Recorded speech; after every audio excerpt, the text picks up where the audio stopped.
Hello everyone. Every couple of days, if I have the time, I will be reading like MLP fan fictions or creepypastas, and you can leave me stuff in the comments which ones you'd like me to read and what way you'd like me to read them. Like if I read them before I read them out to you, or I could react to it from the start. And I'm going to be doing that now. This is a story on creepypasta that I found called The Darkness. Read a little bit of the start, and it looks okay. It's about Counter-Strike, I love that. And yeah, I'll be doing some of these, and I don't see who it's by. I couldn't find it now, but I'll read it to you now.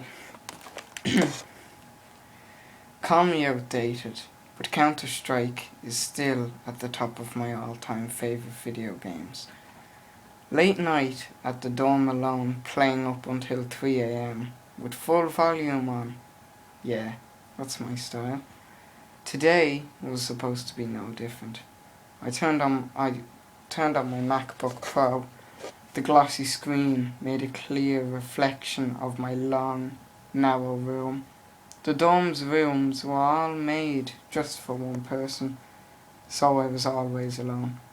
My laptop was propped up on my desk at the end of the room, opposite the door. It was almost too routine. After a long, boring day of classes, I'd get back to my room at 10 p.m. I'd go Facebook, Twitter and 9gag until I've surfed every nook and cranny of the net. Then, bored as fuck, I'd open Counter-Strike and go firing deep into the night. But tonight, while surfing, a friend suddenly messaged me on Facebook. "Hey dude, check out this sick CS map. Download link," Kevin messaged me. As he was a Counter-Strike addict, just like me, I opened the link. The map was called The Darkness. With my 10 MB per second internet, the map downloaded in a flash. Excited, I immediately opened the Counter-Strike to try out the map. I set it up to play a good old-fashioned 5v5 affair. The map, living up to its name, had many dark areas set late at night. Only the pale blue shade of the night sky and a few lampposts gave light to the area. Stone walls lined each corridor, filled with long green vines. Dark hallways and tunnels snaked at the centre of the map. Around it was an elevated area, perfect for sniping unwary players on the bottom.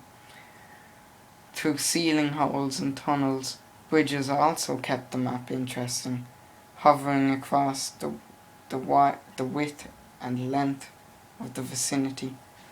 Darkness seemed to have nothing special to it. There were two ways of getting kills in the map.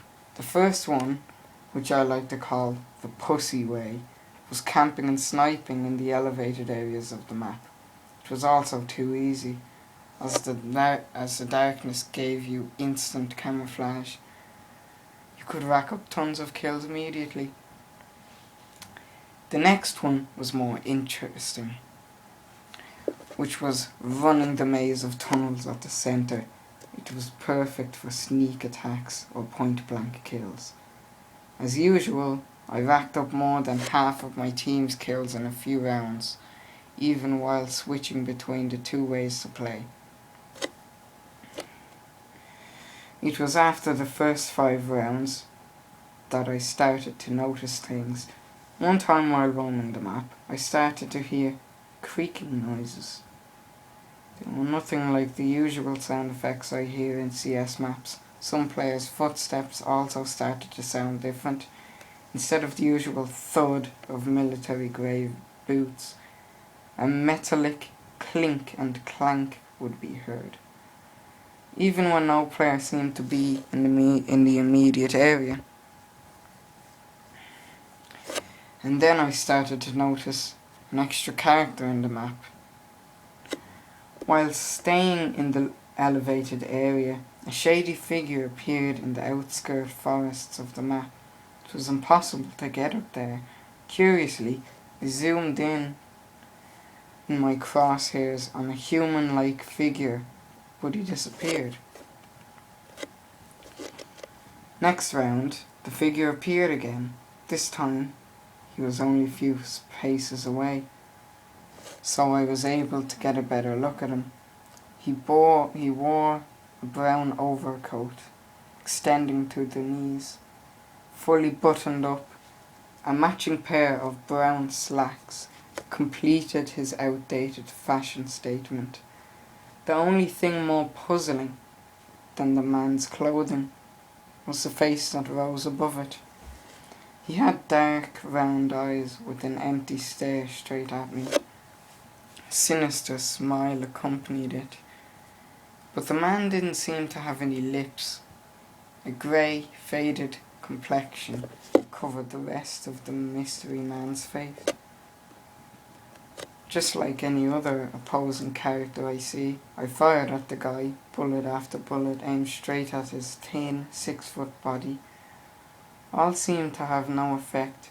Before I could try other ways to kill him, another player killed me.